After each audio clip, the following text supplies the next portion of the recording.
and we are live. Another CEO Wisdom podcast, this time with Chad Weller. Was really impressed with Chad. He is an ultra runner, so we shared that part of our DNA. Obviously, Chad is better looking than I am, so he was a model. But Chad, had quite the demons, like most of us, and tackled these demons, should I say, in the last couple of years, and is helping people and high performers tackle these demons as well. So this is going to be like, I feel, one of my favorite convos. We're going to speak about mindset. We're going to speak about grit. We're going to speak about performance. Obviously, I'm a high performer for those that know me. And I'm quite eager to get into that. So the company of Chad is called Chad Weller High Performance Life Coaching. Chad is based in LA, by the way, for those that didn't know.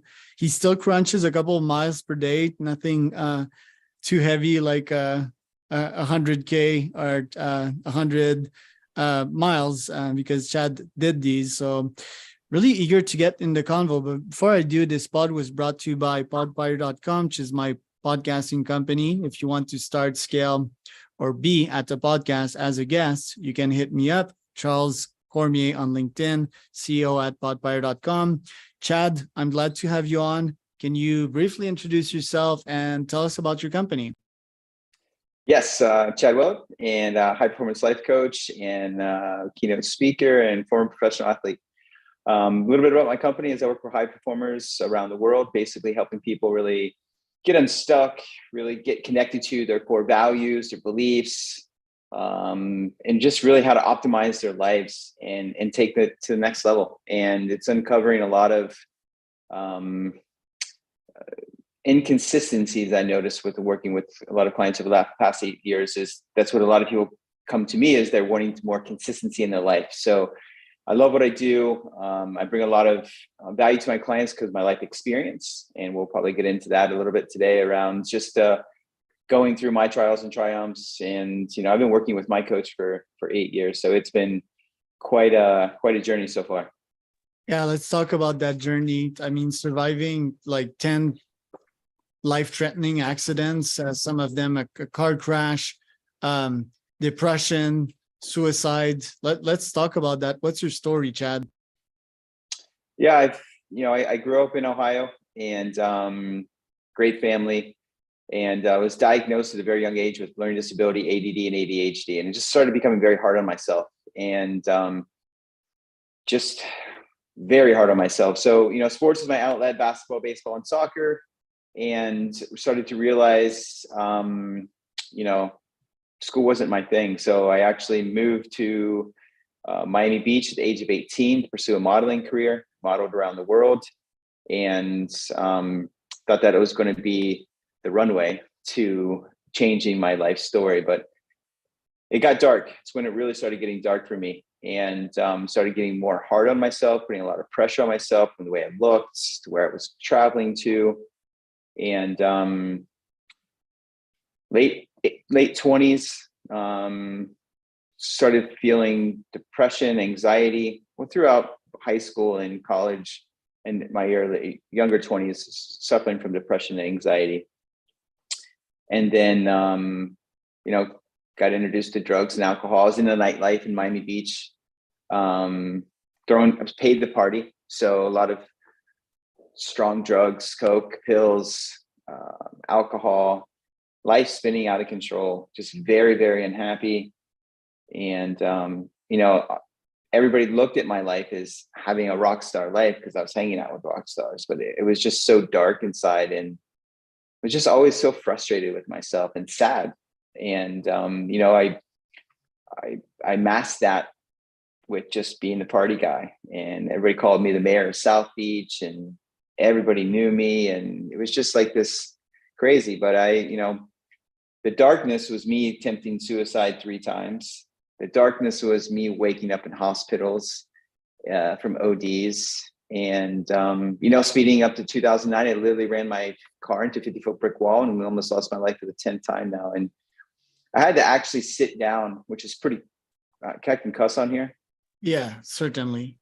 Yeah, I was pretty fucked up. I had to sit down and actually count how many times I almost died. And I had it 7. Then I figured out, I discovered 3 more, and I was like, wow, it's 10. That's super fucked up. Like, but this last one, when I ran into the wall, I was drinking and driving and just a mess. And I was back home in Ohio, and that was enough for me. I was facing prison time. I got a DUI. I was in trouble. I was just scared. And so I didn't have any prison time, thank goodness, after doing what I was supposed to do. It's just slowly started to change in my life. 2010, I started finding ultra marathons and fell in love with running. I went from hating running to falling in love with running. I was on this journey of really just seeing what I could do. I was inspired by a lot of other runners and their stories, and found out I was pretty good. Got some sponsors, turned pro, and started running 50K, 100K, and then 100-mile races around the world, and started my own business in 2011. So, Wow, everything you're describing is like my life, but turned at 2.5 knob intensity, because I was also like born with ADHD, which I consider to be a superpower. yeah. Learning disability, not so much, but I was always in trouble at school. I spent, and I was telling that to another guest today, that I spent 10 years, if not more, in the educational system. But for 10 years, primary and high school, around 50% of the time I was outside of the class because the teacher didn't want me there. I was always causing trouble. So that really affected my psyche, right? And discovered video games, got really like addicted and introverted for some period until my 16, until I was the party boy, party master. I was the mayor of whatever town I would go to as well. Always drink and do drugs, and yeah, I probably didn't go to that extent. And youth, I mean, it was amplified by being in goddamn Miami, which is like a party town in this world. And yep, I can feel all of that. And fortunately, I think I told you last time that my relationship with alcohol, and by the way, I had DUI in my family. I crashed a couple of cars while under the influence as well. My story with alcohol, my love story with alcohol and partying, ended up after I literally drank for 2 weeks straight in Europe with my friends. Every day we would get passed out drunks for 2 weeks. And I had a headache for like 2 to 3 days. And I was sitting in the car with my brother. And I'm like, yeah, never again am I going to go through that life. And my parents, they moved from a city to the other. And fortunately, life got me separated from my friends, in which I would engage in competition of who would get the most fucked up, So really grateful for that. I discovered endurance racing. I would always run, even when I was a hangover. So kind of discovered that. I think I did my first Mud Hero, it was called, a 10 kilometer in the mountain, which was quite intense at like 18, and really fell in love with the sports, the mental and grit part. I want to know on your end, do you feel that an extreme part of you is like getting its satisfaction from that sport, or the same neurological effects that alcohol and drugs provided, you get it in dopamine now? Because I feel that nowadays on my side. I want to know your take on that one.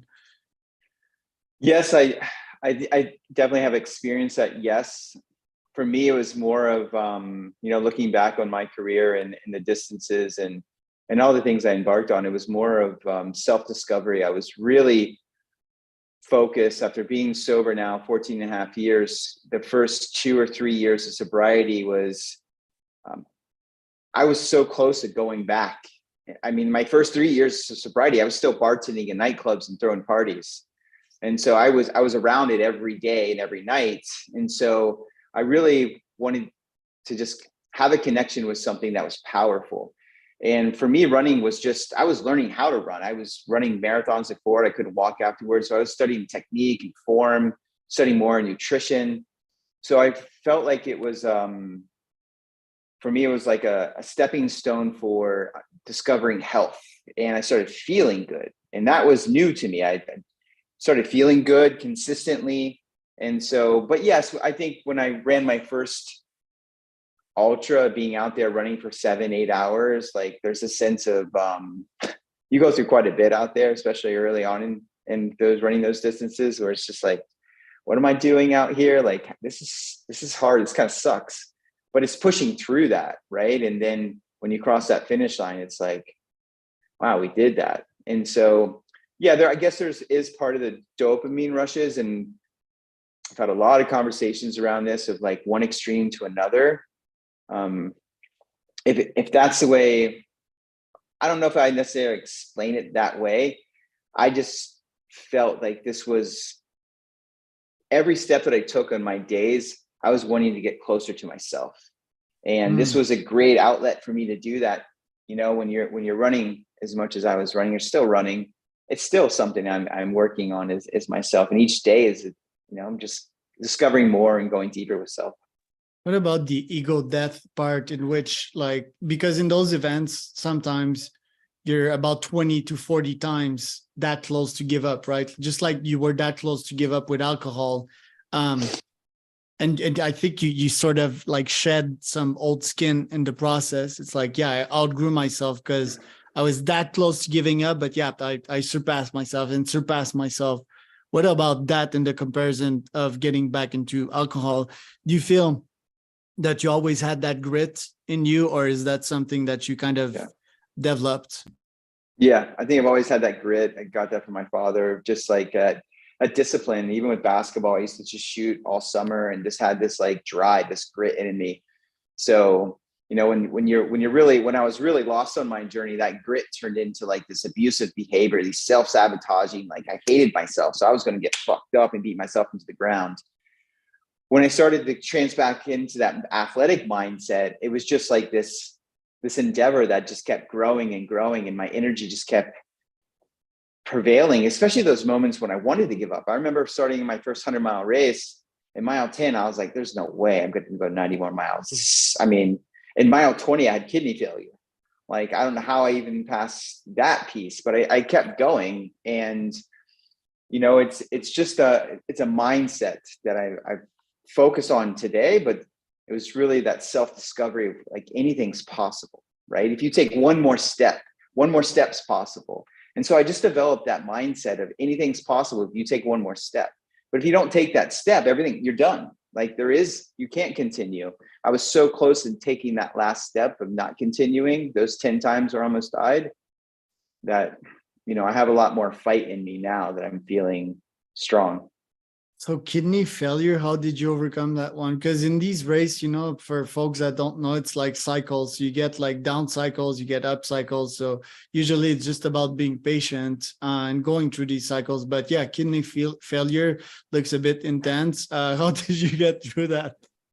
Yeah, it was Key Largo to Key West. It was 96 degrees in South Florida, 96 degrees, 92% humidity, running on the road, and for 100 miles. So yeah, it was interesting. I use this stuff called Drip Drop. It helped me a ton. It basically saved my life. It's just a medical grade electrolyte, and just learning how to eat and take care of yourself along the way, because you can go out and punish yourself as much as you want, which is basically what you're doing in a way when you run ultras.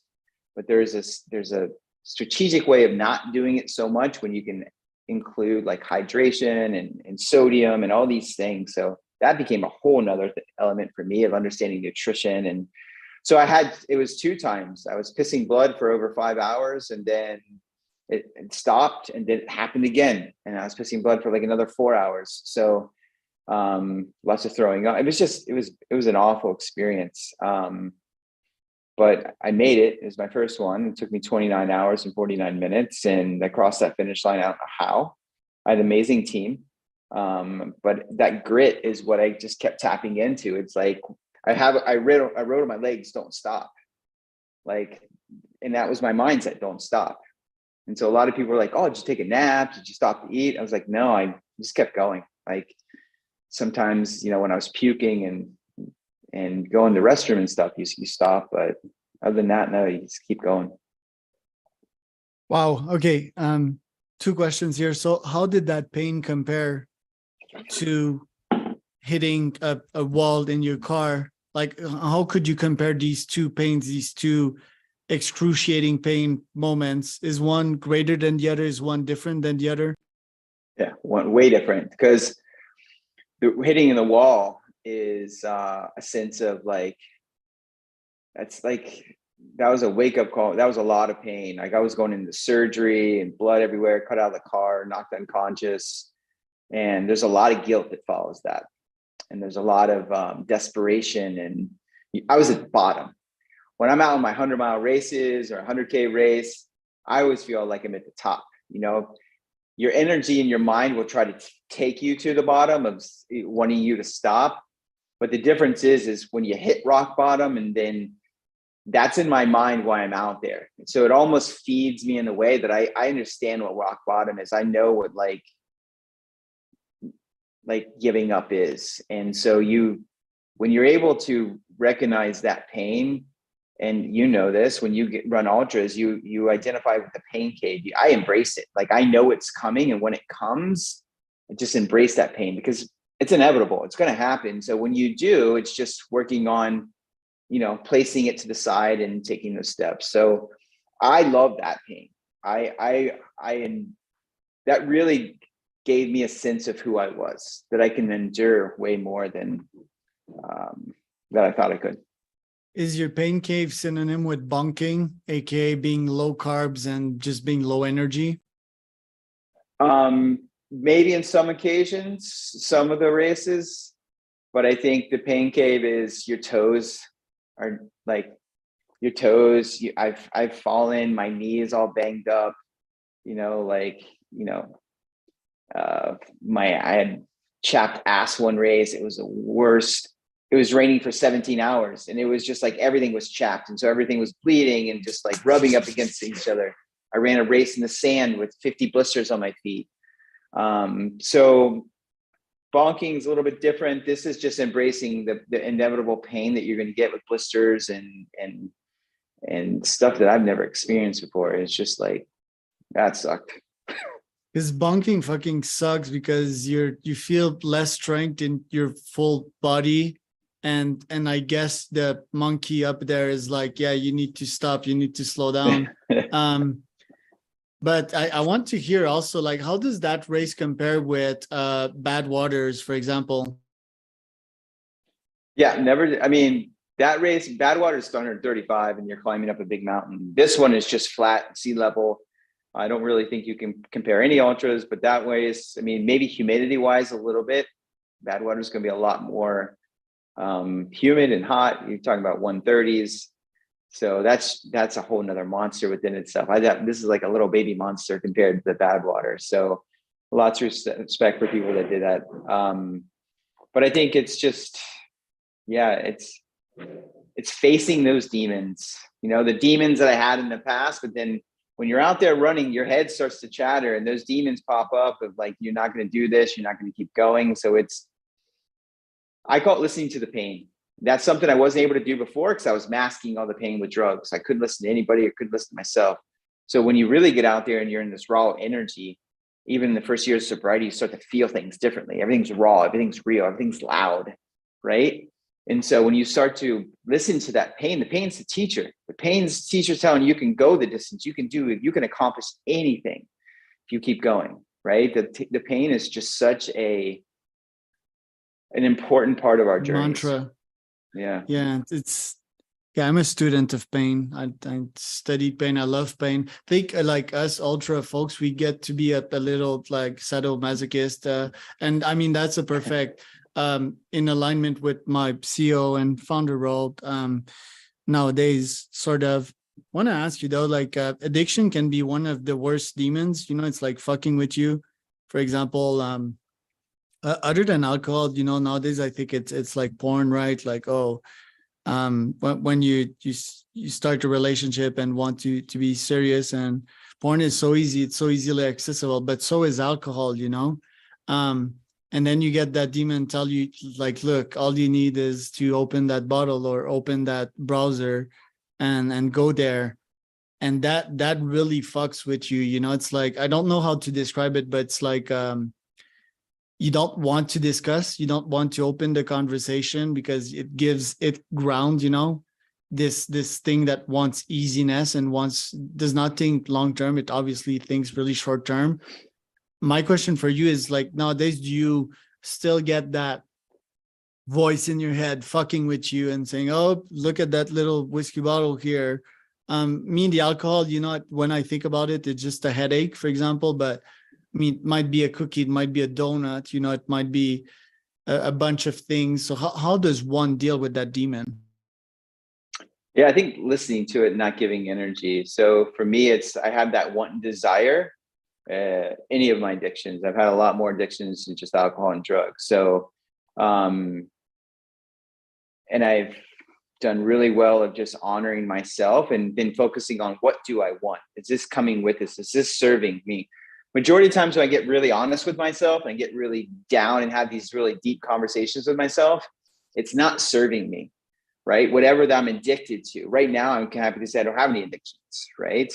So that's taken me a lot of work, a lot of like deep dive into personal development with my coach and my team. But it helps me a lot doing the interaction with my clients, because it is just facing the demons. It's actually seeing them for what they are. And it's just self-sabotaging behaviors. It just wants to keep you in that comfort and that pain home. And that's why I've become a student of pain. As you said, I love that. Is I know what pain I want, and that's doing uncomfortable things. It's doing hard things so I can keep building with my family and my wife and exploring the world and empowering people to make the changes that I've made or discover changes they want to make. But to be honest with you, it's just getting real. It's just getting real with yourself and ask yourself, is this adding value to my life? And if you're still convincing yourself like this Jack Daniel and happy hour is adding value to your life, I just invite you to keep going, because one day you'll get to that place where you'll understand that wasn't the truth. That was your ego. That was your subconscious. And you're not being honest with yourself. I feel the lucky ones are the people that go through the experiences, realize what life's about. Life's not about escapes. Life's about doing really hard shit, getting really uncomfortable, and learning and growing and evolving. That's life. And if you can have fun doing that, like, game over. Love it, dude. What a way to finish the episode. Where can people find out more about you, Chad? Yeah, just chadweller.com, YouTube, social media. Have all the outlets. You can book a breakthrough session with me and we can meet in person, complimentary. But yeah, I love meeting people, love just connecting. I love what you're doing. I love your energy. I love hearing your story. So I appreciate you having me on the show today. Thanks, my man. And yeah, what an honor it would be to have an ultra marathonist and someone that has dealt with a lot of shit, like I think, yeah, it really would be a service for people to book you as a coach, especially if they're a CEO. My name is Charles. I am the host of the CEO Wisdom Podcast. You can find me on LinkedIn, charlescormier.com as well. And if you want to start your pod, that is podfire.com. That was Chad Weller.